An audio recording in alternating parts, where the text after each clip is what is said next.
안녕하세요. 오늘도 사연 살롱을 찾아주셔서 감사합니다.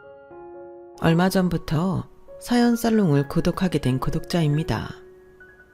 친한 지인분의 추천으로 이곳을 알게 되어 남의 사연을 듣다 보니 요 근래 정말 많은 위로도 받고 힘도 얻게 되었어요.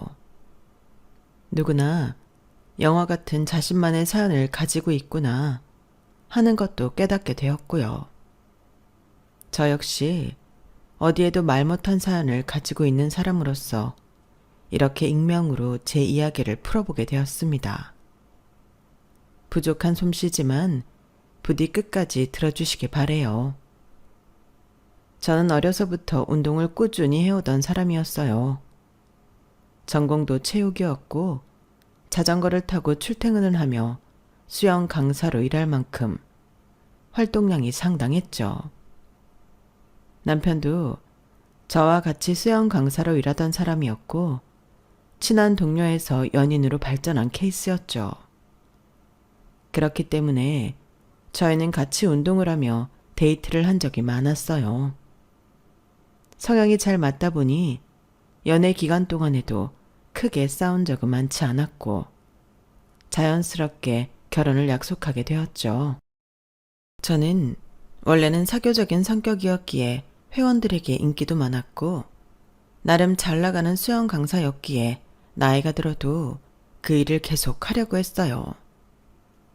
반면 남편은 좀 더 안정적인 곳으로 가고 싶어 임용고시를 준비했고 2번의 시도 만에 합격할 수 있었답니다. 그렇게 중학교 체육교사가 될 수 있었죠.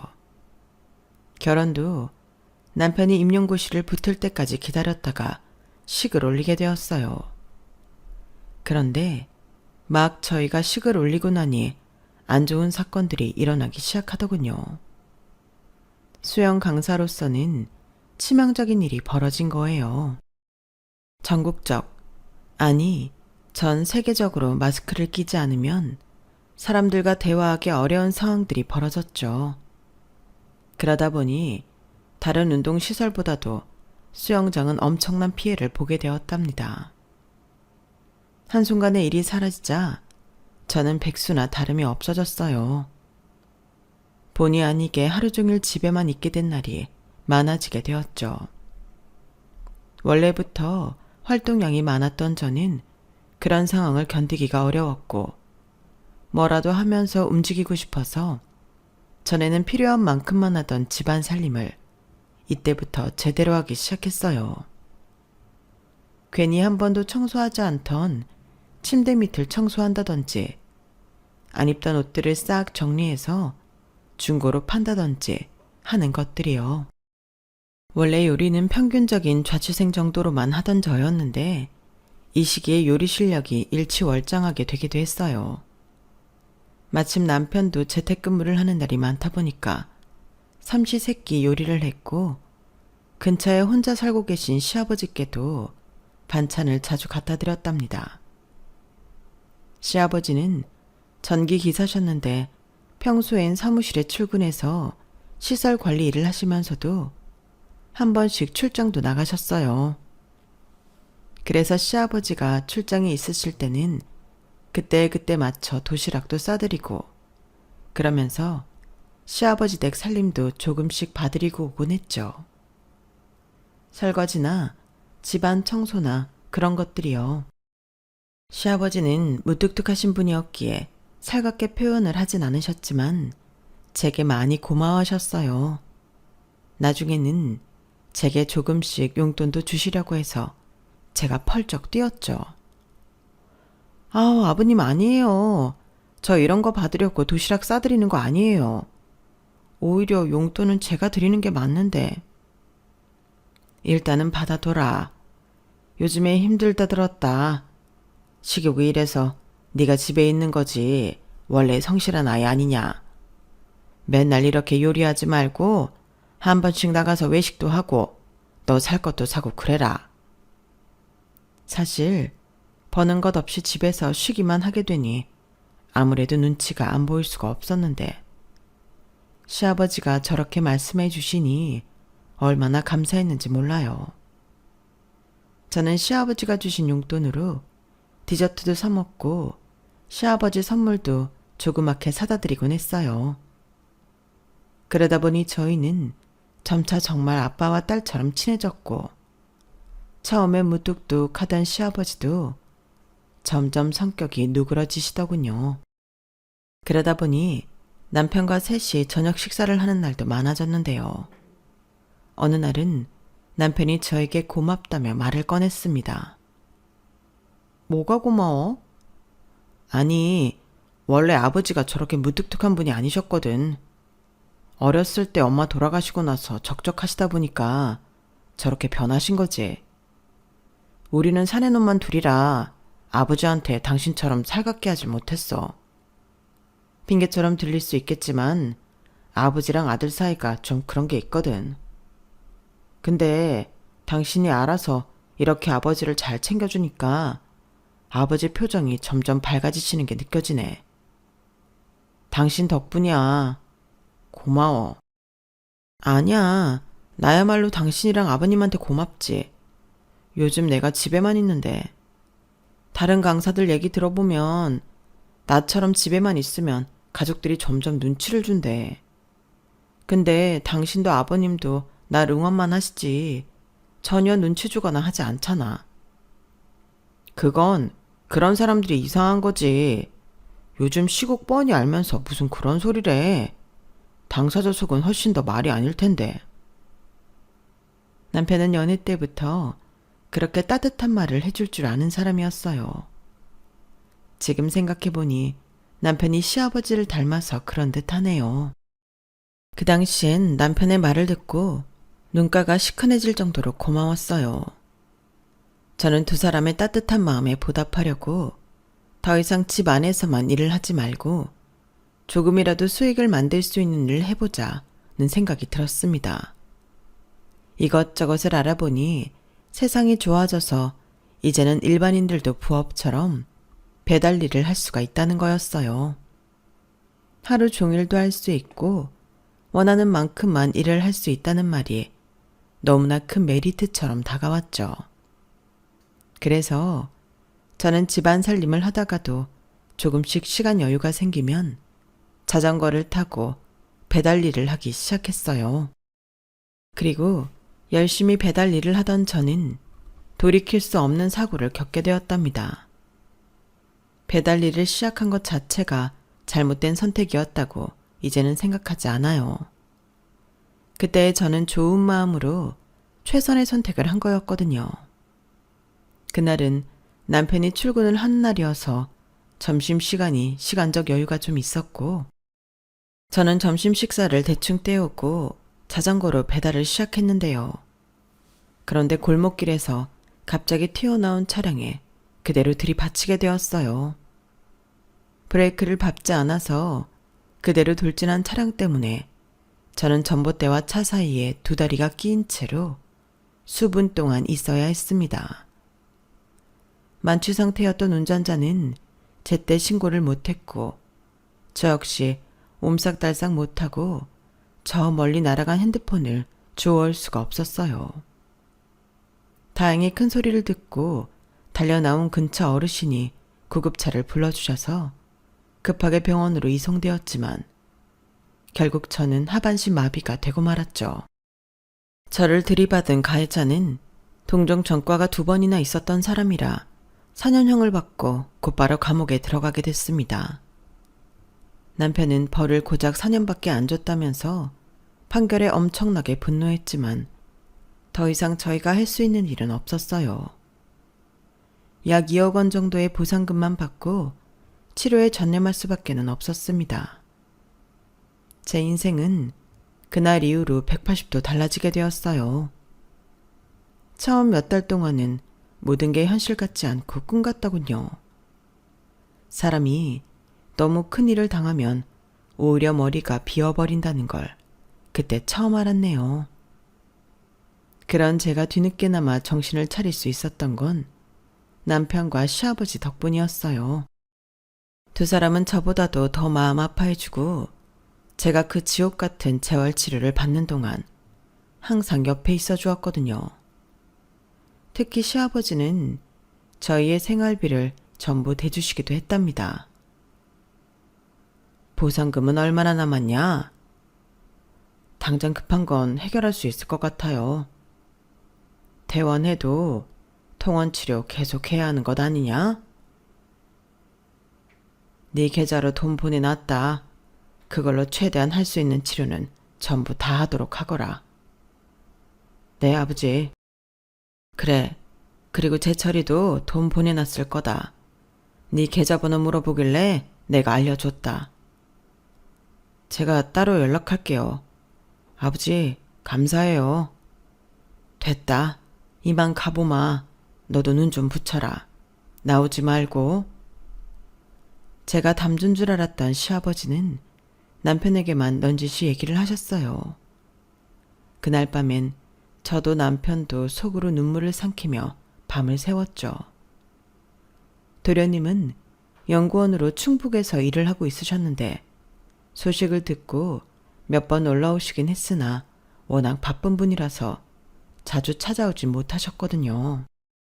그게 마음에 좀 걸리셨는지 저희에게 상당한 돈을 보내주셨더라고요. 당장의 생활이 휘청이던 저희 부부에게는 생명줄이나 다름없었죠. 저는 제 자신보다도 이렇게 저를 아껴주시고 도와주시는 가족들을 위해서라도 열심히 기운을 차리려고 노력하기 시작했어요. 신기하게도 처음에는 일부러라도 밝은 척을 한 거였는데 시간이 지나면서 점차 정말로 괜찮아지더군요.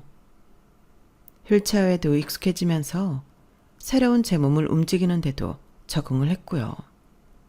또 가족들의 도움 없이 혼자서라도 무리 없이 생활하기 위해서 인터넷으로 여러 강의를 들으며 공부를 했어요.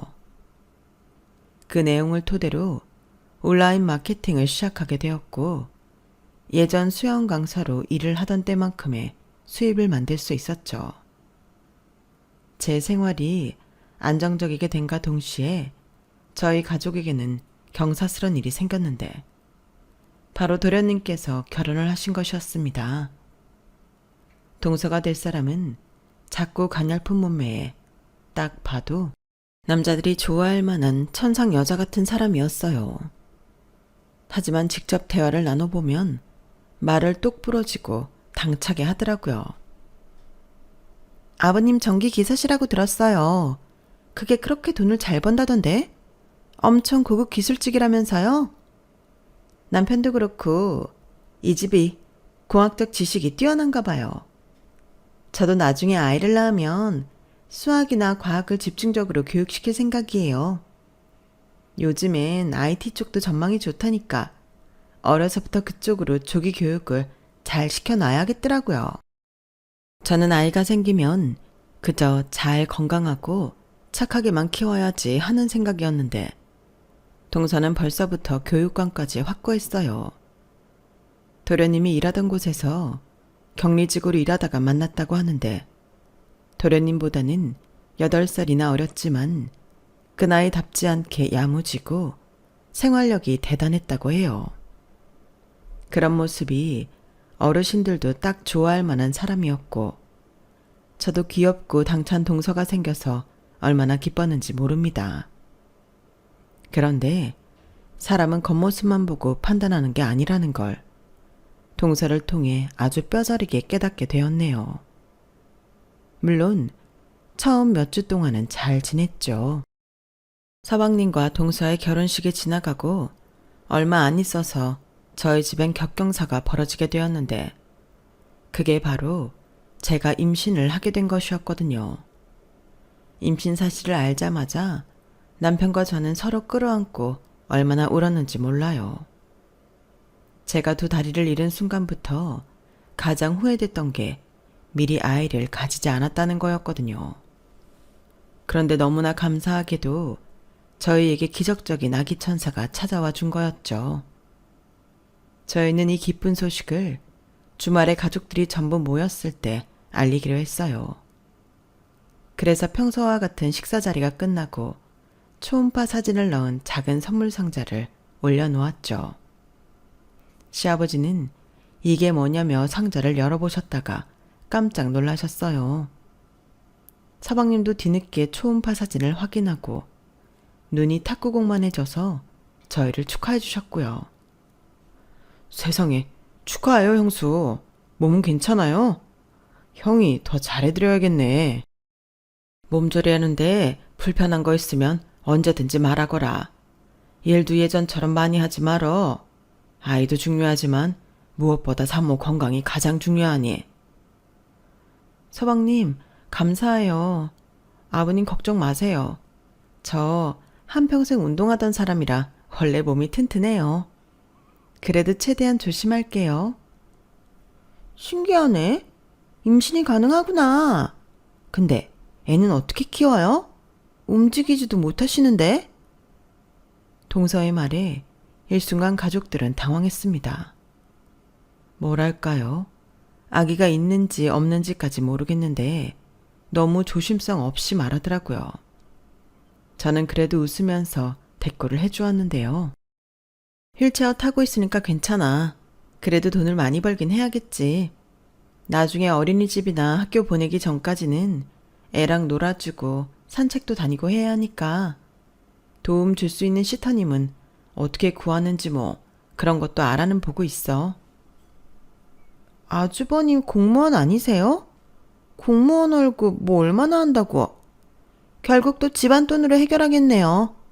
두 분 월급으로는 어림없잖아요. 좀 무책임하신 거 아니에요? 여보, 대체 무슨 소리라는 거야?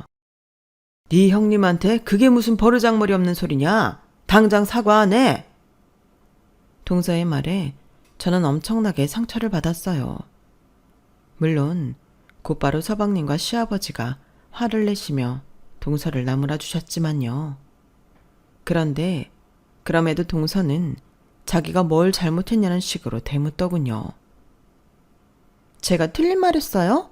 솔직히 돈도 제일 못 보면서 집안 돈 한번 거하게 거덜내셔놓고 뭘 또 이제 와서 임신이에요. 사지 멀쩡한 다른 사람들도 돈 무서워서 애 못 낳는데 요즘은 생각 없이 그냥 막 애 낳고 그러면 멍청하단 소리 들어요. 어디서 그런 못된 말이나 배워와서는 짓거리는 거냐? 요즘 같은 시대에 쌍수 들고 환영할 일이지. 누가 그딴 못돼 처먹은 소리를 해대?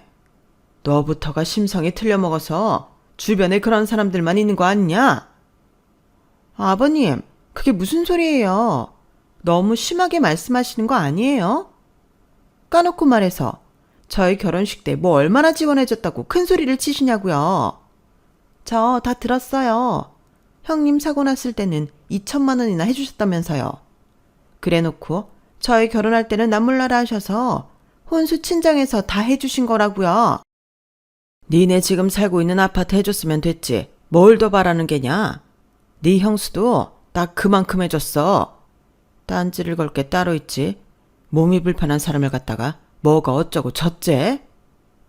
그러니까 결과적으로 아파트만 해준 게 아니시잖아요. 다들 죄송해요. 너 나와. 동서가 더 받아치라고 하자 서방님이 일어나서 동서를 막무가내로 끌고 갔습니다. 시아버지는 온몸이 새빨개지실 정도로 엄청나게 분노하셨고 남편과 서방님 역시 마찬가지였죠. 그 소란이 벌어지는 동안 저는 바보같이 아무 말도 못하고 있었어요. 서방님과 동서가 집 밖으로 나가자 시아버지는 한동안 분이 안 풀리시는지 냉수를 벌컥벌컥 마시기도 하셨어요. 긴 침묵 끝에 남편이 겨우 입을 열었죠. 아버지, 저희는 너무 걱정하지 마세요. 재수 씨가 하는 말 너무 어처구니가 없어서 별 타격도 안 받았고 저희도 애 키울 돈 차곡차곡 모아두고 있었어요. 그래도 이 사람 태교에 너무 안 좋을 것 같으니 앞으로는 재수 씨 있는 자리는 좀 피하도록 할게요. 아버지도 마음 가라앉히시고 쉬세요. 제가 정리할게요. 남편이 식사 자리를 정리하는 동안 시아버지는 남편의 말에도 제가 마음이 쓰이셨는지 동서 말 너무 개념치 말라며 제게 다시 초음파 사진을 정리해 주셨어요. 저도 애써 괜찮다고 웃어 보였지만 집에 돌아오니까 눈물이 후두둑 떨어지더군요. 그 일이 있기 전에는 다들 저에게 위로나 격려만 했지 한 번도 비난을 한 적은 없었거든요. 그땐 아직 그런 말에 의연해질 정도로는 마음이 단단하지가 않았던 것 같아요. 남편은 그런 저를 위로해주며 한동안 제가 다시 괜찮아질 때까지 노력을 많이 해줬어요. 동서는 그 이후로 시아버지께 사과를 안 한 것 같더라고요. 저는 사실 동서를 다시 마주보고 싶지는 않았기에 사과도 별로 받고 싶지가 않았는데 그래도 시아버지께는 먼저 찾아가서 죄송하다고 이야기를 해야 한다고 생각했거든요. 그런데 전혀 그런 소식이 들려오지 않았어요.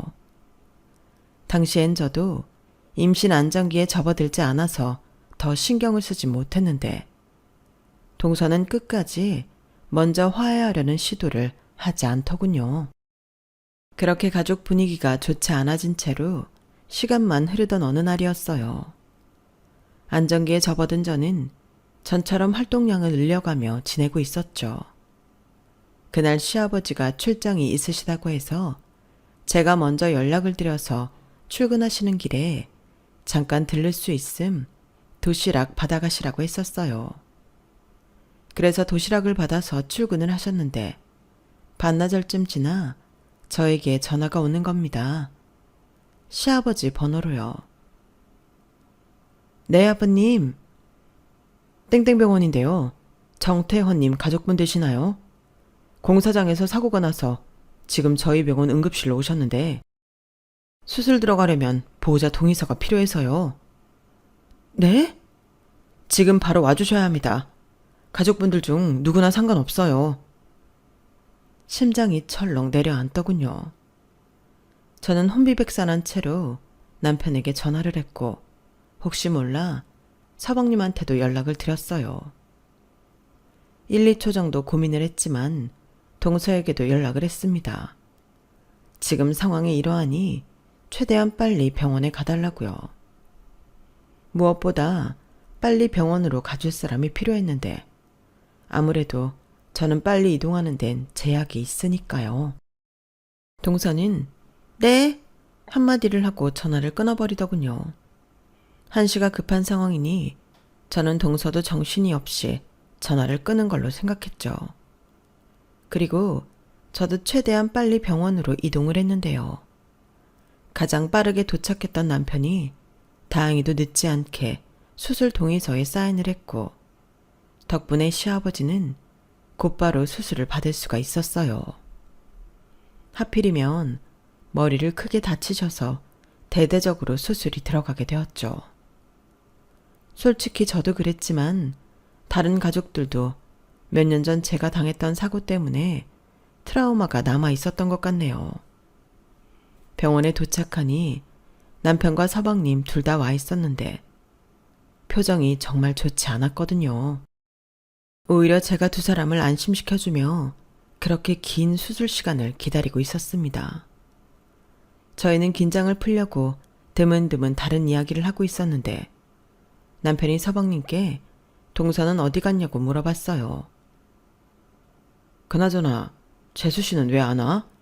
연락 안 받았나? 너 전화 안 했냐? 아, 맞다. 이 사람 왜 아직 안 오지? 내가 아까 정신없어서 연락을 안 했나? 제가 연락했어요. 맨 처음에 세 사람 전부한테 연락했었는데 오겠다고 했었거든요. 근데 왜 아직 안 오지? 의아한 서방님은 그 자리에서 동서에게 전화를 걸어봤죠. 복도가 조용해서 수화기 너머로 동서 목소리가 다 들리더군요. 당신 어디야? 어디긴 일하고 있지. 형수한테 연락 받았다며. 아버지 사고 난 거 못 들었어? 들었어. 근데 왜? 근데 왜냐니? 그걸 듣고도 지금 일을 하고 있다는 거야? 형수한테는 온다 그랬다며. 걔가 언제? 알겠다고만 했지 간다는 말은 안 했어. 이런 일이 있으면 그래도 가족으로서 와줘야 하는 거 아니야? 다른 가족들이 가서 사인했으면 된 거지. 왜 나까지 가야 돼? 나 내일 해외 세미나 있는 거 알잖아. 당신이 여기 좀 있어줘. 아니, 형님이랑 아주버님 있을 거 아니야. 그러자 서방님은 자리에서 일어나 그 자리를 피해서 통화를 하더라고요. 옆에서 듣고 있는 저희도 기가 차고 화가 나는데 당사자인 서방님은 어느 정도로 화가 났겠어요. 한참 후에 돌아온 서방님은 굳은 표정으로 저희에게 미안하다고 사과를 했어요. 동서는 말이 안 통하고 세미나 일정이라도 바꿔보려 했는데 그것마저 거절당했다고요. 저랑 남편은 알겠다고 저희가 잘 지키고 있을 테니 걱정 말고 다녀오시라고 했죠. 시아버지는 긴 수술을 성공적으로 마치고 중환자실로 옮겨졌습니다. 의식을 차리시지는 못한 상태였죠. 의사는 수술 후 열흘 동안은 긴장을 늦추지 말고 지켜봐야 한다더군요. 그 말에 걱정이 되셨는지 몇 시간 더 머무르던 서방님은 새벽 늦게 집으로 돌아가셨고 다음날 이른 새벽에 비행기를 타셨어요. 밤을 꼬박 새고 가신 거였죠. 그리고 저희 부부가 돌아가면서 아버님 곁을 지켰어요. 다행히 제가 재택근무로 일을 하니 병원에 노트북을 가져와 일을 했고 남편이 퇴근을 하면 바통터치를 받아서 시아버지 곁을 지켰죠. 한 5일쯤 지났을 때 저는 동서에게 한 번 더 전화를 했어요. 정말 하기 싫었지만 저도 임산부라 산부인과 일정 때문에 자리를 비워야 했고 남편 역시 그 타이밍에 시간을 뺄 수가 없었거든요. 동서, 나야. 혹시 내일 시간 돼? 왜요? 내일 내가 산부인과 예약이 있어서 잠깐 다녀와야 할 것 같아. 별 다른 거 할 건 없고 동서가 잠깐만 자리 좀 지켜줬으면 하는데. 정말 그냥 앉아만 있어도 괜찮아. 아버님 의식 돌아오시는지만 봐주면 되니까. 그런 정도로 별거 아닌 일이면 애초에 잠깐 자리를 비워도 되는 거 아니에요? 편하게 다녀오세요. 그리고 이런 일로 자꾸 전화하지 말아주셨으면 하네요. 일하는데 방해되게? 저는 괜히 또 피곤한 일 만들지 않으려고 최대한 동서 편의를 봐줘서 이야기한 건데 동서는 정말 싸가지가 없어도 너무 없는 소리를 하는 거예요. 그 말에 저도 참아왔던 분노가 확 터져버렸죠. 이봐 동서, 진짜 해도 너무하는 거 아니야? 동서는 기본적인 예의 같은 건 아예 못 배웠니? 어떻게 가족이 아픈데 그딴 식으로 얘기할 수가 있어. 사고 난 당사자가 동서 본인이어도 이렇게 남남처럼 굴 거냐고. 상황 바뀌어서 동서가 아픈데 우리가 그딴 소리나 하면서 남몰라라 해도 되나 봐? 아직 아버님 안정 못 찾으셨어. 그래도 굳이는 내가 미리 다 해놓고 갈 테니 잠깐만 앉아만 있어달라는 건데 그렇게까지 배려를 해줬는데도 어쩜 그렇게 싸가지 없는 소리를 잘도 하니? 형님이야 양심이 있으면 그 정도는 하셔야죠. 그동안 받아먹은 게 얼만데요. 근데 저는 그런 봉사를 할 이유가 요만큼도 없거든요. 그렇게 당연하게 할 일이라고 생각하시면 형님이나 당연하게 하시면 되지. 저한테 강요를 하세요? 이미 형님이 빼먹을 거 다 빼먹어서 더 이상 남는 것도 없는 노치 낼 것 같은데 사사롭게 이딴 걸로 연락하지 말고 아버님 죽으면 그때나 연락 한번 주세요. 장례식은 가 드릴 테니까. 동서, 지금 말 다 했어? 끊을게요. 어떻게 인간의 탈을 쓰고 그딴 소리를 할 수가 있나요? 저는 솔직히 화도 날 만큼 났지만 너무나 충격을 받았어요. 전부터 동서가 되바라졌다는 건 알고 있었지만 그래도 산 사람한테 장례식 운운할 정도로까지 금수 같은 소리를 해댈 줄은 몰랐거든요.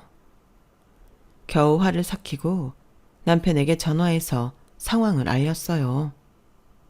남편은 상황을 전달해 듣고 잠시 후에 다시 전화를 했는데요.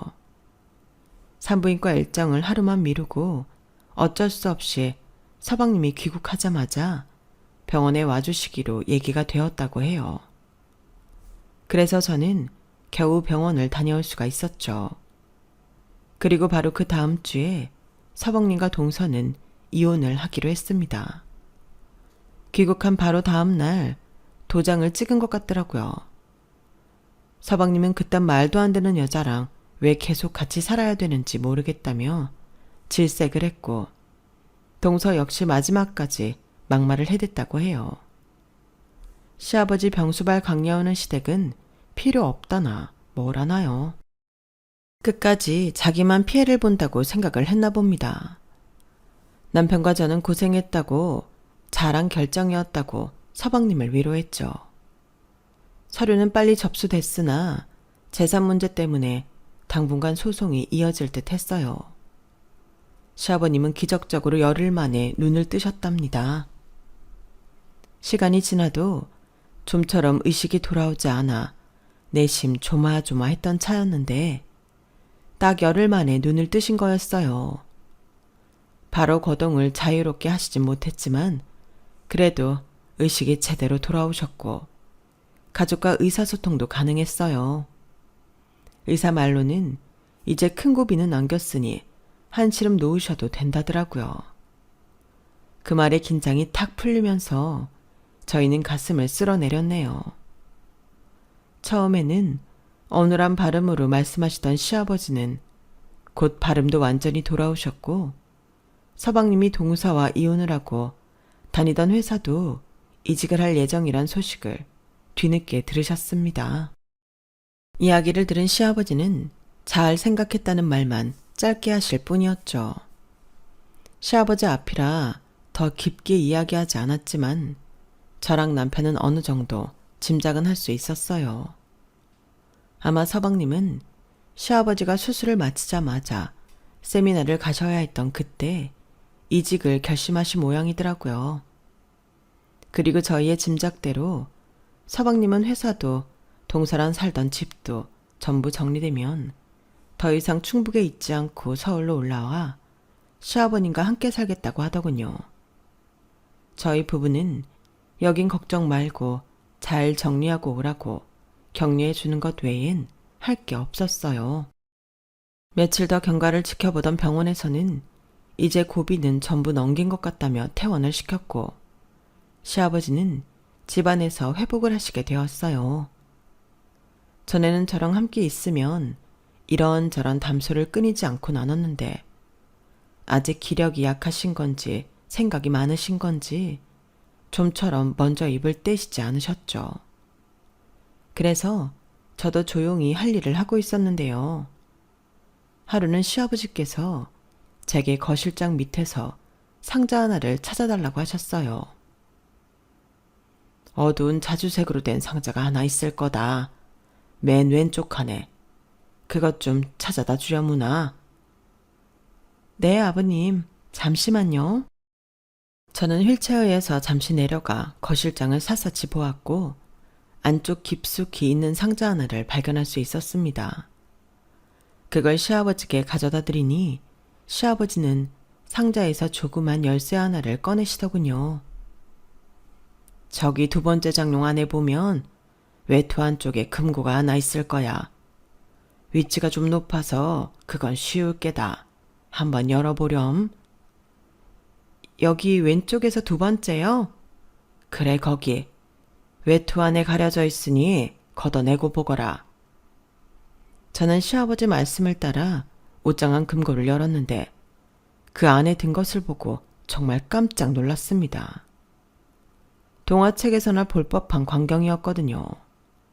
금고 안에는 온통 금이었어요. 골드바만 봐도 몇십 개는 되어 보였죠. 아버님, 이게 다 뭐예요? 내 비상금이다. 애들 엄마 목숨값도 포함되어 있지. 전부 1kg짜리만 있을 게다. 그걸 처분할 때가 온 것 같구나. 이걸요? 원래 둘째 녀석 좋은 배필 만나면 너희들한테 다 나눠주려 할 것만. 둘째 아가는 꼬라지 보고 잠자코 있었지. 여유가 있으면 좀 더 기다릴까 싶었는데 내가 언제 갈지 모르니 미리 처분을 좀 해야겠어서 말이야. 그게 무슨 말씀이세요? 지금 이렇게 잘 회복하고 계신데요. 언제 어디서 사고가 날지 모르잖냐. 안에 있는 것들 좀 세어다오.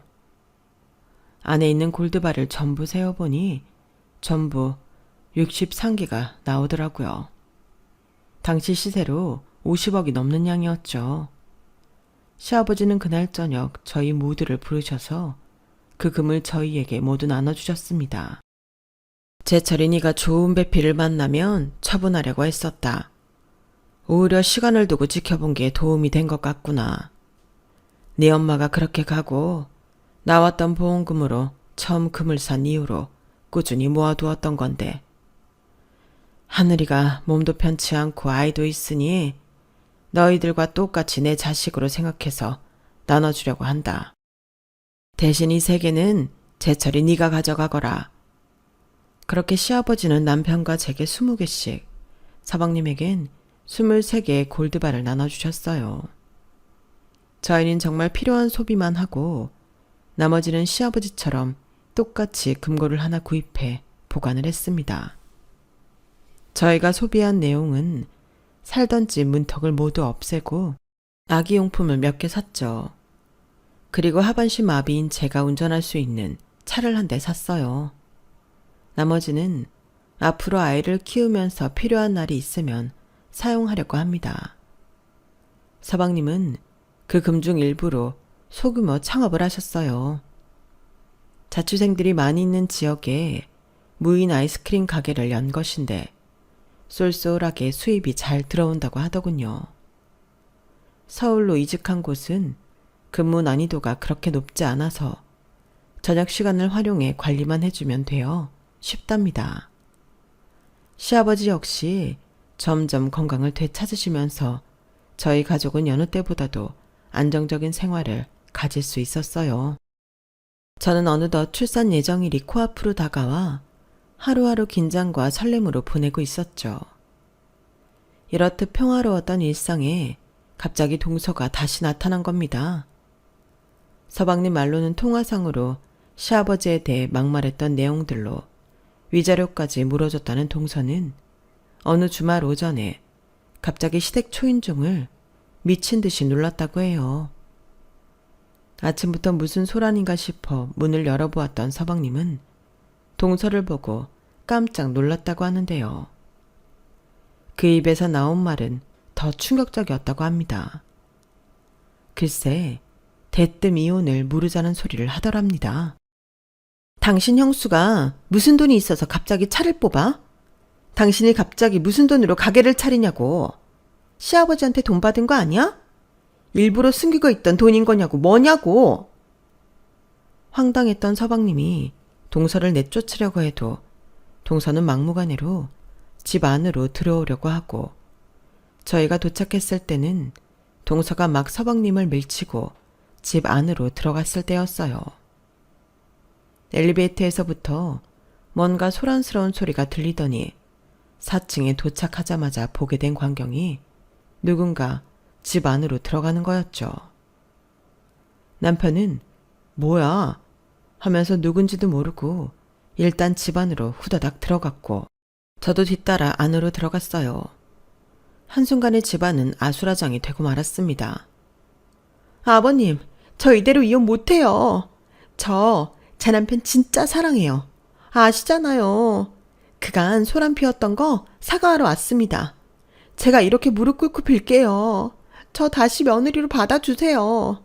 네? 저도 앞으로 병수발 잘 들고 형님처럼 반찬도 맨날 해다 바칠게요. 무슨 일은? 악귀가 따로 없구나. 당장 썩 꺼져라. 어린 년이 벌써부터 돈에만 눈이 멀어가지고는. 너희 뭐하냐? 당장 경찰 부르지 않고. 시아버지의 말에 번쩍 정신을 차린 저는 서둘러 112에 전화를 걸고 남편과 서방님은 양쪽에서 동서를 붙잡고 질질 끌어냈어요. 하지만 동서는 그 깡마른 몸에서 어떻게 그런 힘이 나오는지 엄청나게 발버둥을 치면서 반항을 했죠. 그러면서 악을 써댔어요. 이 미친놈이네. 미안하다잖아. 저 인간도 나도 똑같은 며느리인데 왜 차별을 하냐고. 나도 차 한 대 정도는 뽑아줘야 할 것 아니야. 당신 솔직히 말해. 차 한 대가 다야? 어? 얼마나 받아 처먹었냐고. 이혼할 때 왜 그건 재산 내역에 안 포함시켰어? 야, 정재철. 너도 사기친 거나 다름없어. 내가 너 다시 소송 걸 거야. 짐승처럼 발악하는 동서를 겨우 현관 밖으로 끌어냈을 때 마침 제가 부른 경찰들도 도착해 있더라고요. 서방님은 그 자리에서 동서를 무단 침입으로 신고해버렸죠. 사람이 어쩜 저렇게까지 악하디 악할 수가 있는지 지금 생각해도 치가 떨릴 정도로 끔찍하더라고요. 단순히 외적으로 보이는 부분만으로도 그 난리를 쳤는데 만약 동서가 실제로 저희가 얼마나 받았는지 알았다면 무슨 짓을 저질렀을지 모른다는 생각마저 들어 무섭기까지 했어요. 그날 무단 침입으로 신고를 받았음에도 동서는 이후로 몇 번이나 더 시댁 앞을 찾아갔고 결국 화가 머리끝까지 난 서방님은 동서를 고소하기까지 했습니다. 한바탕 또 법의 심판을 받고 배상금을 물어주고 나서야 동서의 발악은 겨우 그치게 되었죠. 하지만 동서의 소식은 거기서 끝이 아니었는데요. 몇 번이나 찾아오던 동서가 잠잠해지자 오히려 더 불안했던 제가 한번 가족들이 다 같이 있을 때 물어봤었어요. 요즘 동서 뭐 하고 지내는지 아냐고요. 그러자 서방님이 대답을 해줬는데 상상도 못했던 내용이었죠. 아마 감옥에 들어갔을걸요? 네? 그게 무슨 말이에요? 감옥이라뇨? 기어이 무슨 사고라도 친 거냐? 어떻게 갑자기 감옥에 들어가? 그게 저도 진짜인 줄은 몰랐는데 그동안 회사 돈을 야금야금 빼돌리고 있었더라고요. 가지가지 한다. 아니, 그거 진짜 생각했던 것보다 더 또라이구나. 아니, 아무리 그래도 초범일 거 아니에요. 뭘 얼마나 빼돌렸길래 감옥에 들어가요? 3억 5천이요. 뭐라고요? 저희 가족은 서방님의 말에 깜짝 놀랐어요. 웬만해선 큰 감정 표현이 없으신 시아버지마저도 눈이 커지셨을 정도였죠. 서방님은 자신이 겪은 것과 예전 직장 동료들에게 들은 내용을 저희에게 말해줬는데요. 한참 서방님이 이혼 소송을 할 때 동서는 초반에는 어떻게든 자기에게 유리한 결과를 얻어내기 위해 안간 힘을 썼다고 합니다. 서방님이 준비한 증거들이 너무 많아 판도를 뒤집기 어렵게 되자 갑자기 손바닥 뒤집듯 태도를 싹 바꿨다고 해요. 1차 기일이 끝나던 날 늦은 시간에 동서에게서 전화가 걸려왔다고 하는데 그 녹음본을 들어보니 확실히 말투가 희한하긴 하더라고요. 야밤중에 웬 전화야. 용건만 말해. 위자료 뭐 얼마나 필요한데? 뭐? 돈도 잘 버는 인간이 새파랗게 어린애 삥이나 뜯으니까 아주 신났나 본데 원하는 게 얼마냐고. 내가 지금 너 삥 뜯자고 이러고 있냐? 넌 아예 싹부터가 잘못된 인간이구나. 금액이나 빨리 말하라고. 그깟 거 그냥 줘버릴 테니까. 이딴 귀찮은지 또 하기 짜증나는 건 피차 마찬가지일 거 아니야. 당시엔 서방님도 지쳐서 소송을 끝내고 싶어 빨리 합의를 보고 끝냈는데 지나고 나서 생각해보니 이상하더라는 겁니다. 갑자기 현금으로 그 많은 돈을 던지듯 준 것이요. 동서는 집안이 대단히 잘 살지도 않았고 그냥 평범했던 데다 격리로 일하면서 받는 월급도 높은 편이 아니었는데 말이죠. 결혼 후 동서의 모습들이 어딘가 모르게 비상식적일 만큼 돈에 집착하는 모습이었다는 걸 떠올린 서방님은 회사를 나올 때 몰래 언지를 주고 나왔다고 합니다. 격리직에 누군가 혹시 회사 돈에 손을 대지는 않는지 감사가 한번 필요할 것 같다고요. 그리고 이후에는 서울로 올라와 새로운 직장에 적응하고 무인 가게를 꾸리며 신경을 끄고 살고 있었는데 굳이 동서가 찾아와 난동을 피우니 자초지종을 다시 알아본 거였죠. 동서는 지난 7개월 동안 총 그 커다란 금액을 빼돌렸다고 하더군요. 그게 발각이 되니 회사에서 곧바로 해고되는 것은 물론이고 재판에까지 넘겨졌다고 해요. 자신이 발각됐다는 사실을 알게 되자마자 불이 나게 시댁에 달려와 그 난동을 피운 것이었죠. 어떻게 그런 강큰 짓을 벌일 수가 있는지 들으면서도 믿어지지가 않더군요. 결국 반성하는 모습은커녕 자신의 악한 심성만을 증명해버린 동서는 실형을 받고 감방에 들어가게 되었던 거고요. 아무리 그래도 잠시나마 한 지붕에서 지내던 사람이 감옥에 갔다고 하니 저도 한동안은 마음이 그렇게 좋진 않았어요. 그리고 갑자기 큰 돈이 생긴 제 상황에 대한 경각심도 생기게 되었죠.